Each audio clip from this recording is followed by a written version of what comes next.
Sophie Cunningham assigns Caitlin Clark's status zero locker room impact after fever bear aces.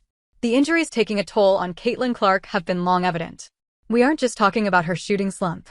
This is the first time I haven't felt like a young body that can run around and sprint every day and just continue to do that, she admitted to Glamour over the All-Star weekend.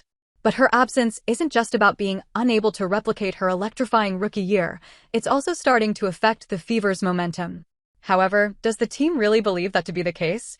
The Fever are 5-7 without Caitlin Clark, suffering a 2-game losing streak right after her groin injury on July 15th. It's been nearly 10 days since, and there is still no official return timeline for the reigning roadie. The latest update from the team stated that Clark underwent further medical evaluations earlier this week, which confirmed that no additional injuries or damage were discovered. She will now continue working with the medical team on her recovery and rehabilitation, with the priority on her long-term health and well-being. This could have very well spelt trouble for the Fever, but they're not walking down that road. Learning to play without Caitlin, learning to make big plays in tough moments on both ends of the floor is important because that's going to pay dividends down the stretch of the season for us, Coach Stephanie White had said earlier in July. And it looks like that might be coming to fruition. Because if the latest 80-90 win reflected anything, it's that the Fever seem to have found their rhythm without their core offensive weapon. Even Clark's self-proclaimed guardian angel didn't hold back when asked if her absence was affecting the Fever squad. Yeah, I don't think that it affects us anymore.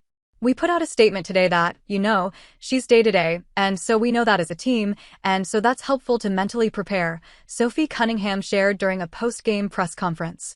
But I really do think that, if we have Caitlin, great, and we know how to play with her. If we don't have Caitlin, great. We know how to play without her, and I think that's just so important. And honestly, who can blame her? The 2025 Commissioner's Cup Championship win, it came without Clark. The historic 2-1 lead over the Aces? A hit without her.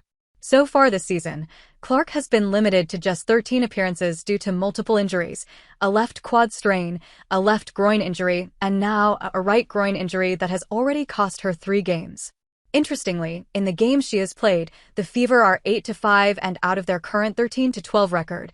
5 wins came without Clark, including key victory against the Minnesota Lynx, the top team in the league. Even the recent win over the defending champion Las Vegas Aces was no different, thanks to head coach Stephanie White's smart tactical adjustments. Initially, when Clark went out with the quad injury, the plan was to let Sydney Colson and Sophie Cunningham alternate at point guard, Colson in the starting lineup and Cunningham off the bench. But that plan quickly collapsed as not only did the Fever lose, but both players also suffered injuries in the same game. And then everything changed as Ari McDonald entered on a hardship contract. But while she left the roster when Cece came back, after Dewana Bonner was waived off, she joined the squad once again. And her arrival brought perfect timing and instant chemistry, giving Indiana the much-needed boost. Since then, the Fever have been riding a smooth wave, with different players stepping up in every outing. Just look at the recent game against the 2-time WNBA champions. Cunningham dropped 15 points in her second straight game since the All-Star break, going 3 for 4 from three-point range as part of a 4 for 5 performance from the field. And she wasn't alone. McDonald dropped a win-sealing three-pointer, Kelsey Mitchell scored 21 points, while Natasha Howard and Aaliyah Boston posted double-doubles. So yes, the Fever are winning without Clark, but was it any different when she was playing? Is Fever without or with Caitlin Clark the same?